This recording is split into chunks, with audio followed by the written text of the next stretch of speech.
Entonces Jesucristo vivió la humildad ¿cómo? Rebajándose. Él siendo Dios, se rebaja a nuestra condición humana. ¿Para qué? Para servir. Para servir. Él dice, yo no he venido al mundo a ser servido, sino a servir. Entonces ese es nuestro ejemplo. Bienvenidos a God's Plan, un podcast para descubrir qué es lo que Dios quiere de mí, en colaboración con CatholicNet y Cusic Studios.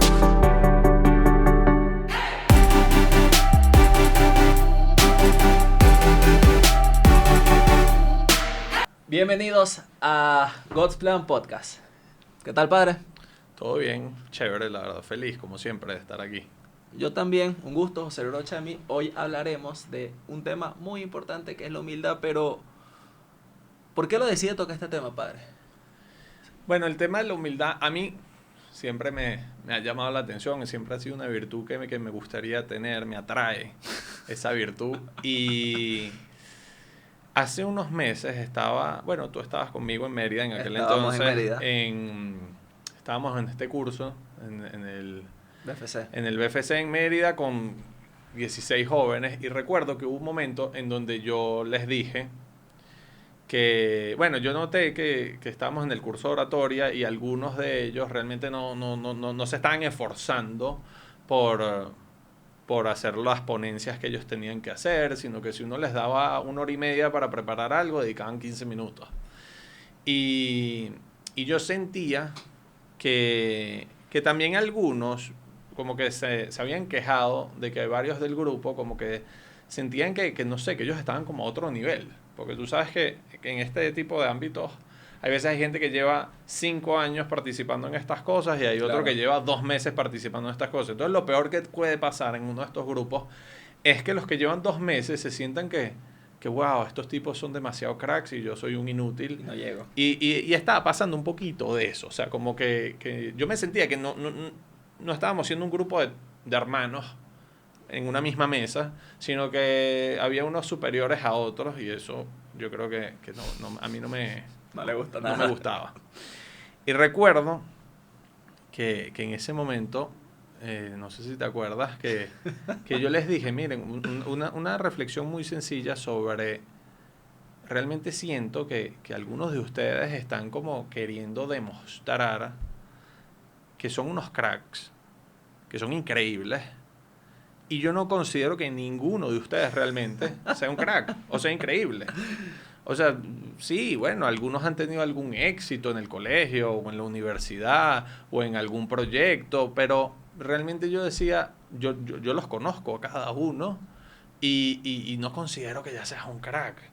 Y no tienes por qué serlo tampoco. O sea, tienes 20, 22, 24 años. ¿Por qué habrías de ser un crack ya a los 24 años? Y me sorprendió que ese mensaje tuvo mucho impacto en ellos. Varios después vinieron a hablar conmigo como que, padre, eso iba dirigido a mí y tal. Y realmente yo no lo quería dirigir como que puntualmente a alguien, sino más como ese ambiente de querer como que demostrar algo. Yo creo que uno en la vida, o mucha gente viene y veces y me dice, oh, grabaste este podcast, hiciste esta cosa, diste esta charla, diste esta misa, y yo pienso, bueno, y eso básicamente es lo que me toca, lo que debo hacer, o sea, y no me parece la gran cosa, sinceramente. Es muy bonito cuando ves cómo Dios actúa en medio de estas cosas pequeñas, claro, y Dios hace milagros, eso sí es espectacular, pero lo que uno hace no es nada del otro mundo, sinceramente. O sea, yo veo sacerdotes que a mi edad, a los 34 años, estaban construyendo colegios enteros, están haciendo cosas increíbles, y yo veo las cosas que yo hago y no me parece que soy un crack en lo absoluto. Entonces hay veces cuando veo como ese querer demostrar, me parece que en parte lo que nos puede faltar es humildad. Es humildad totalmente. Es humildad, o sea, realmente no tenemos por qué ponernos en un pedestal. Muchas veces en las redes sociales uno ve como que tanto show, como la gente como queriendo alardear tanto. Y no es necesario. Realmente es mejor hasta pasar desapercibido. Entonces por eso me gustaría tratar este tema de la humildad. Nunca ha tenido la tentación de creérselo, personas que se lo dicen constantemente, padre, que usted hizo esto, padre, que esta misa fue mucha gente, Bueno, padre, que este retiro salió bien, o sea... Realmente Dios siempre me da también gente que no, gente que me critica y entonces esa gente me ayuda bastante. Y por otro lado, cometo muchos errores. Hoy viniendo para acá, me debí haber metido por la cota 1000 y hubiese llegado aquí mucho antes, y ahorita estamos apurados grabando y tal, y me metí por la Francisco Fajardo. Fue un error estupidísimo y fue muy tonto haber hecho eso. No sé por qué lo hice, fue una tontería, perdí demasiado tiempo, me metí en una cola, me estresé, Google Maps se perdió.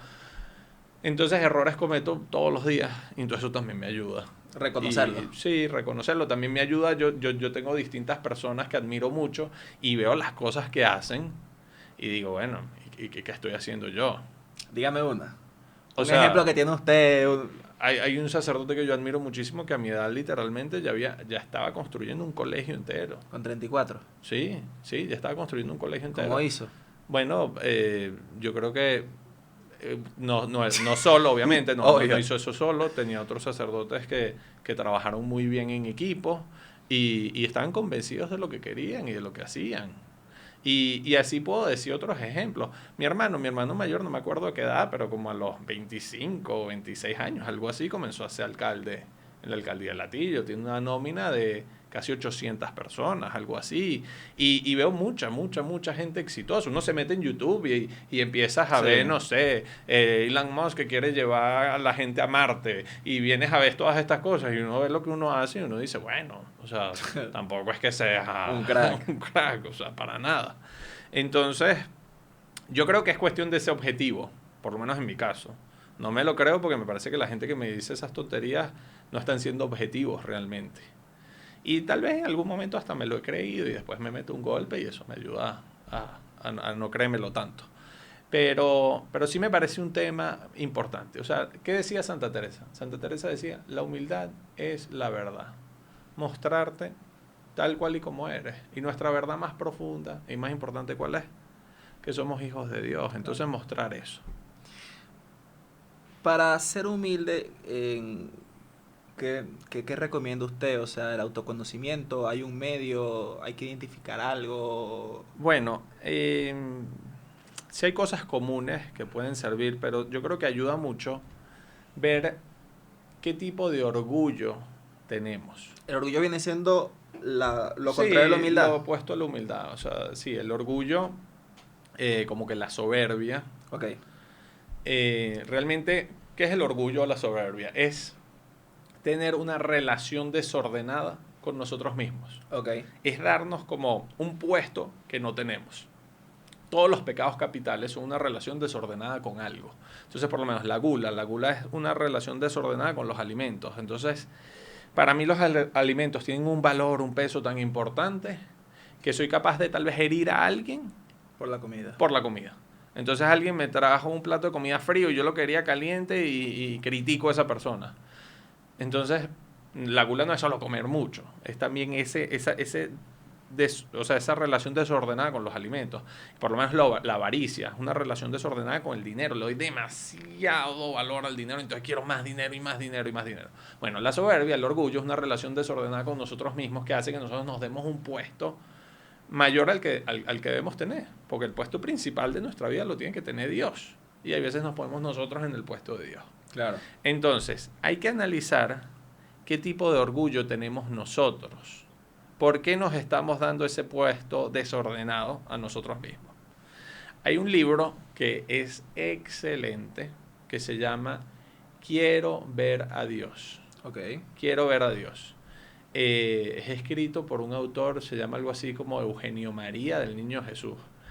Y básicamente ese libro es un compendio de espiritualidad carmelitana. Es decir, tiene mucho de Santa Teresa de Jesús, de San Juan de la Cruz y de Santa Teresita de Lisieux. Libro de más de 1000 páginas, es todo un compendio de espiritualidad, es espectacular. ¿No te sale la ya? No. Yo hay veces cuando quiero trabajar un tema específico en mi vida espiritual, o quiero profundizar en un tema, leo el índice y veo cuál tema me va a ayudar y lo leo y lo medito. Ok. Pero el libro completo no, me encantaría, pero no he tenido tiempo. O sea, es como un catecismo espiritual. Entero. Sí, muy, muy grande. Pero sí, ojalá algún día tenga chance de leerlo completo. Me encantaría, de verdad. Me encantaría un curso sobre ese libro. Pero bueno, tantas cosas que uno le encantarían que no he podido. Pero en ese libro hay un capítulo sobre la humildad sumamente interesante, muy bien trabajado, con muy con muy buen fundamento bíblico. Y en ese capítulo habla de los 4 tipos de orgullo. Y me pareció muy interesante. El primer tipo de orgullo es esa persona que es el orgullo por las cosas externas. Entonces, tengo mucho dinero y entonces me creo mejor que los demás porque tengo mucho dinero. O tengo fama, tengo miles de seguidores en Instagram, entonces me creo más que los demás. O tengo mucho éxito, o soy el mejor de mi universidad, lo que sea. Hay algo externo que hace que yo me ponga por encima de los demás, que yo me dé un lugar a mí mismo que no merezco. Y realmente es el tipo de orgullo más superficial y más fácil de trabajar. Porque yo creo que la vida misma te va a hacer ver que realmente esas cosas externas Exacto. no son lo máximo.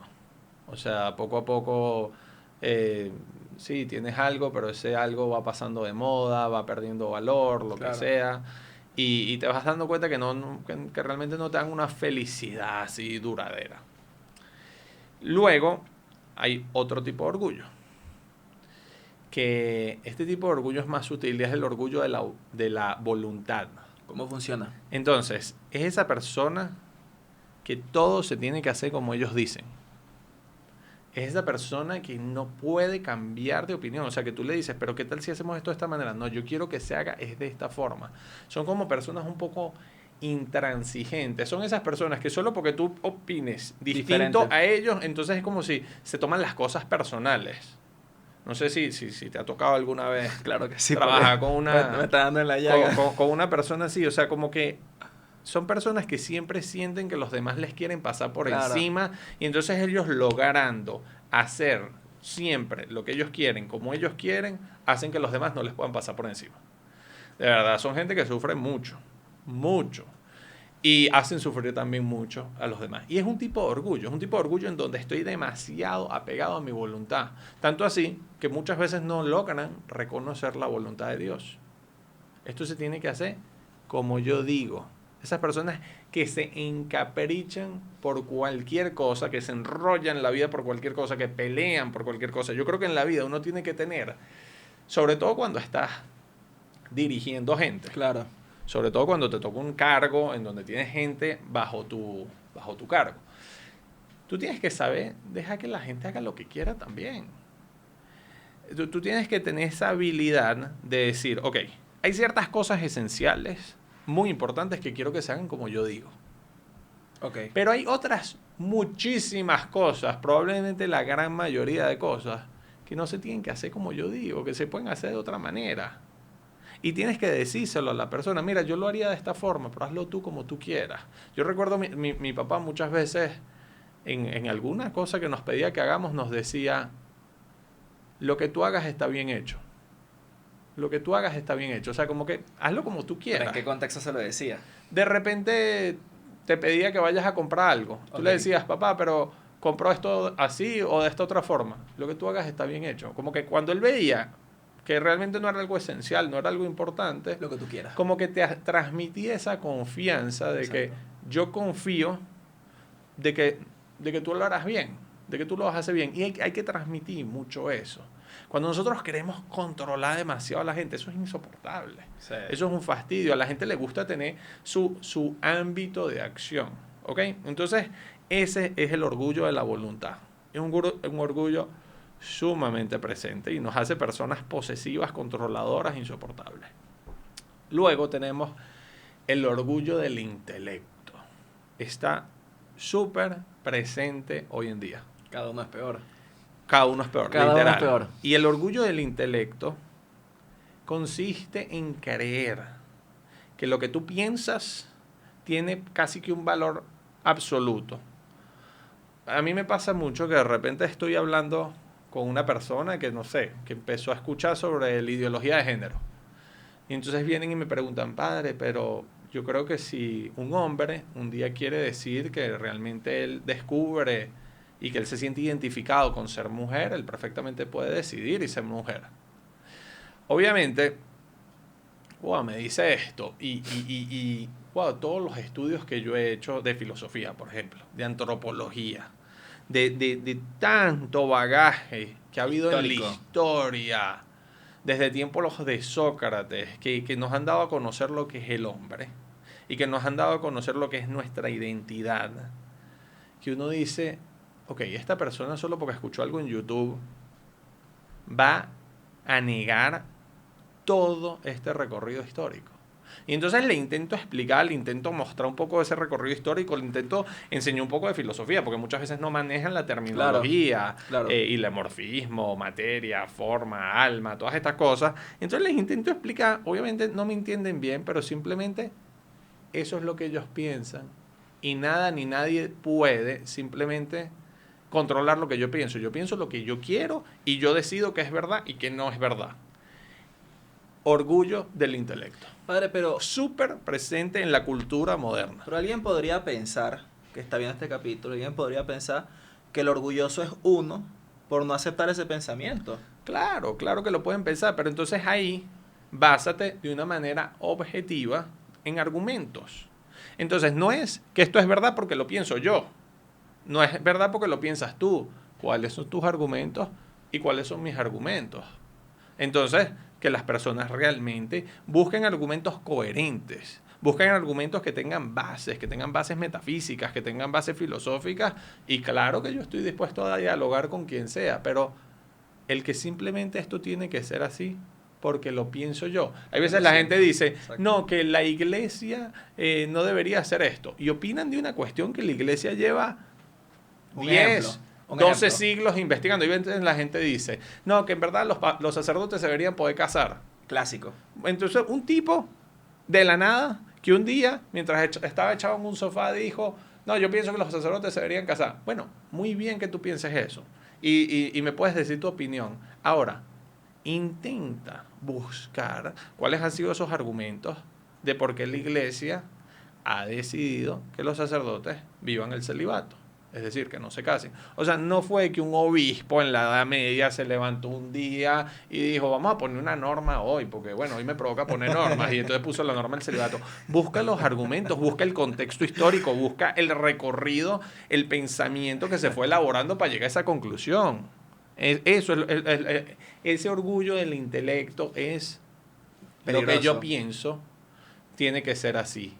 Y entonces, wow, le quito por lo menos peso a la posición de la iglesia, por Exacto. ejemplo, o a la posición de los científicos. Había gente durante la pandemia que de repente decía, no, yo digo que el coronavirus en verdad no existe, que es una cuestión colectiva y tal. Y entonces, wow, o sea, intenta. Yo me recuerdo una vez un sacerdote, un profesor en Roma me dio este consejo. Me dijo, hay personas que son brillantes y que están encargadas de crear contenido, crear pensamiento propio. Y hay otras personas que no llegan a ese nivel. Entonces esas personas que por lo menos sepan, que por lo menos escuchen lo que estas personas están Tienen que decir, diciendo. Exacto. Entonces yo por lo menos, yo no me creo que yo sea de esos grandes pensadores que voy a ser realmente corrientes de pensamiento propio. Personas así yo considero a Juan Pablo II, Claro. a Benedicto XVI, Revolucionario. a San Agustín, a Santo Tomás, a Aristóteles, a Chesterton. Yo no me considero uno de esos, pero por lo menos me gustaría escuchar a esa gente. Escuchar a esta gente, no simplemente decir lo primero que pienso y entonces tiene que ser verdad. Orgullo del intelecto, sumamente presente en la cultura moderna, sumamente presente. Realmente hay que tener una sana humildad para decir, bueno, tal vez lo que yo pienso es una tontería. Para profundizar. Pero no llegar y criticar y decir cosas. De hecho, eso fue una de las cosas que en Mérida a mí me desconcertó. Muchas veces la gente hablaba con demasiada seguridad. Entonces yo decía, ¿qué prefieren hacer esto o lo otro? Entonces, no, queremos hacer esto. Entonces yo por eso decía, bueno, vamos a hacer una votación.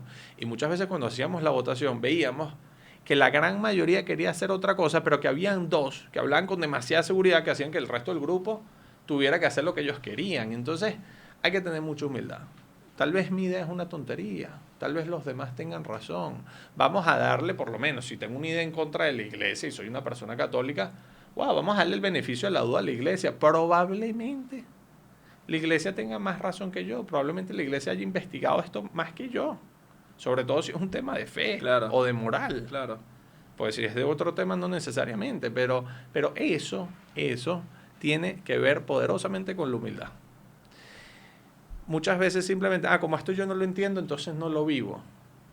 Pero ya va, no tienes por qué entender todos los misterios. Exacto. O sea, no tenemos por qué llegar a la plenitud del conocimiento ahorita en el siglo XXI. Hay muchas cosas que no se han entendido, que no se entendían antes y que se va poco a poco progresando, pero que no podemos simplemente, no, doy mi opinión y ya tiene que ser así. Y por otro lado, el último tipo de orgullo es el orgullo espiritual. Y es el más peligroso. Es un poquito ese orgullo que tenían los fariseos que criticaban a Jesús. Okay. Jesús hacía milagros y habían personas ciegas que no podían ver lo que Jesús estaba haciendo y que aún así creían en él. Y entonces se acercaban y decían, por favor, cúrame. Sin embargo, estos fariseos que veían los milagros, veían cómo Jesucristo curó al paralítico y todas estas cosas, y veían y escuchaban su enseñanza, no podían aceptar su mensaje, no podían aceptar a Jesús. Y muchas veces ahí está metido el orgullo espiritual. ¿Cuál es el orgullo espiritual? Básicamente, creernos mejores que los demás. Creernos como si de alguna manera nosotros somos los consentidos de Dios. Y creernos con el derecho de criticar a quien sea, con el derecho de juzgar a quien sea. Y eso es terrible, eso causa divisiones horribles dentro de la iglesia. Y del mundo, eso ha pasado y está pasando y pasará. Muchísimo. Te voy a poner un ejemplo histórico. En el Imperio Romano había un emperador llamado Decio. Okay. Decio organizó unas persecuciones horribles contra la iglesia. Y hay un caso puntual que es la iglesia de Cartago, okay, en donde esa iglesia sobrevivió a la persecución de Decio. O sea, imagínate un emperador romano, la persona más poderosa del mundo, tiene entre ceja y ceja matar a todos los cristianos. Y en esa iglesia no lo logró. Sobrevivió a la iglesia de Cartago. Ahora bien, después se acabó la persecución, vinieron tiempos de paz, y después de unos años, esa iglesia que había sobrevivido a la persecución murió, desapareció. Entonces los historiadores se preguntan, wow, ¿qué habrá pasado? Si Decio no pudo. Si el Imperio Romano, con todo el poder que tenía, no pudo lograr esto, ¿qué habrá pasado después? Básicamente, la iglesia, después de la persecución, quedó dividida en varios grupos. Estaba el grupo de los mártires, que eran personas que no habían abandonado su fe, no habían renegado de su fe, incluso los habían torturado. Habían mártires, o sea, los que habían muertos como mártires, pero había otros que habían sobrevivido a las torturas y nunca habían renegado de su fe. Entonces esos mártires, de alguna manera, se sentían mejores que todos los demás. Y después también habían otros dos grupos, los lapsis y los infideles. Entonces los infideles habían sido personas que habían renegado de su fe y los lapsis eran personas que habían huido de la iglesia, que se habían ido a otra parte. Entonces, obviamente estas personas después de la persecución vuelven y piden perdón. Mira, sí, fui débil, me torturaron y renegué de mi fe, o huí de la iglesia, o lo que sea. Pero, bueno, sigan aquí. Pero los mártires se sentían que ellos habían sufrido y no habían renegado de su fe, y entonces juzgaban, criticaban a todo el mundo, produjeron muchísima división dentro de la iglesia. Ellos se creían una élite, un grupo superior, y la iglesia de Cartago desapareció. Lo que no pudo hacer la persecución de un emperador romano, lo pudo hacer el orgullo espiritual, el orgullo de creer que yo espiritualmente estoy a un nivel superior. Tenemos que tener sumo cuidado con ese orgullo. ¿Cómo? Con la humildad. Con la humildad, a ejemplo de Jesucristo, con la humildad, a ejemplo de los santos, con humildad. Nunca creernos que entonces nosotros somos superiores, nosotros entonces tenemos el derecho de juzgar a quien sea, que nosotros de alguna manera, no sé, como que tenemos que tener más privilegios que cualquier otra persona. Yo podría decir que me siento identificado en una de las 4, un ejemplo. Claro. ¿Y cuál sería el medio de una persona que está viendo el capítulo y identificó que es el 1, el 2, el 3, el 4? ¿Qué tiene que hacer esa persona? O sea, sí, soy el 3. ¿Qué hago? Bueno, Santa Teresa de Ávila, y yo estoy totalmente de acuerdo con ella, dicen que la mejor forma de trabajar la humildad es el servicio. El servir, el ayudar a los demás. Me pongo como propósito todos los días después de cenar en mi casa, lavar los platos. Eso te va a ayudar a ser más humilde. Eso te va a ayudar a ser más humilde. El servicio vivido de manera constante nos ayuda a ser más humildes. Nos ayuda, claro, si tienes más un tipo de orgullo, por ejemplo, intelectual, Okay. entonces tú buscas servir Okay. de una manera que se vea purificado un poquito ese orgullo intelectual. Entonces, por ejemplo, yo opino que, no sé, que las mujeres deberían poder ser sacerdotes. Entonces, yo empiezo a dar catequesis y yo a la hora de dar catequesis no digo mi opinión, ni loco, digo la opinión de la iglesia. Y me pongo al servicio y doy a conocer la posición de la iglesia y doy a conocer la doctrina de la iglesia y busco entender y busco estudiar y busco profundizar la posición de la iglesia. Y entonces, pero te pones a servir y vas purificando ese tipo de orgullo, por lo menos el servicio. Una persona que tiene el orgullo de la voluntad, cuando te pones a servir, entonces empiezas a servir, pero este quiere hacer las cosas de esta forma, Exacto. tú las quieres hacer de esta otra. Exacto. Entonces tienes que llegar a un consenso, pero a mí me parece que el servicio es de lo mejor para practicar la humildad. Y realmente es el ejemplo de Jesucristo. Jesucristo no es humilde porque nunca hablaba de él. No, él sí se revelaba y decía quién era, decía que era el Hijo de Dios. Jesucristo nunca, él nunca se sintió superior a los demás, ¿no? Hay pasajes que dicen, miren, aquí hay alguien más grande que Salomón. Él. Sí, Y él sabía. refiriéndose a él. Y Salomón había sido un gran rey. Entonces Jesucristo vivió la humildad ¿cómo? Rebajándose. Él siendo Dios, se rebaja a nuestra condición humana. ¿Para qué? Para servir. Para servir. Él dice, yo no he venido al mundo a ser servido, sino a servir. Entonces, ese es nuestro ejemplo. De cualquier virtud, cuando quieras profundizar en cualquier virtud, ¿cómo vivió esta virtud? Jesucristo. Y así se puede profundizar. ¿Cómo es que dice la frase del Evangelio? Que el que quiera ser primero, que sea el servidor de todos, algo. Sí, que el que quisiera ser el primero, que sea el último, básicamente. O que sea el servidor de todos, sí, también hay una de esas.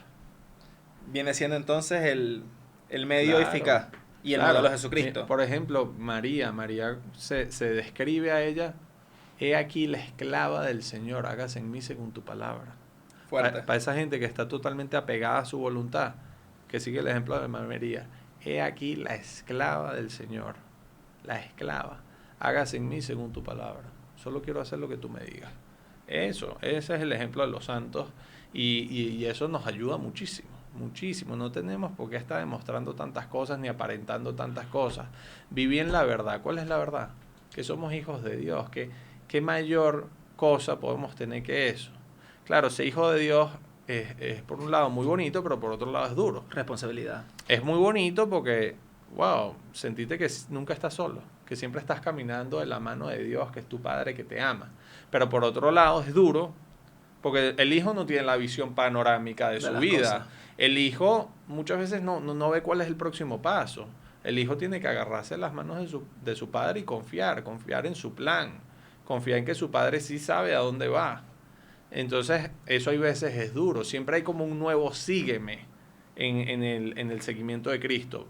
Con un nuevo sígueme me refiero sobre todo a algo interior, algo nuevo que Dios quiere que como que integres a tu vida para poder servirle mejor y servir mejor al prójimo. Entonces, eso hay veces cuesta, pero también es algo muy, muy, muy bonito de nuestra condición de hijos frágiles, débiles de Dios.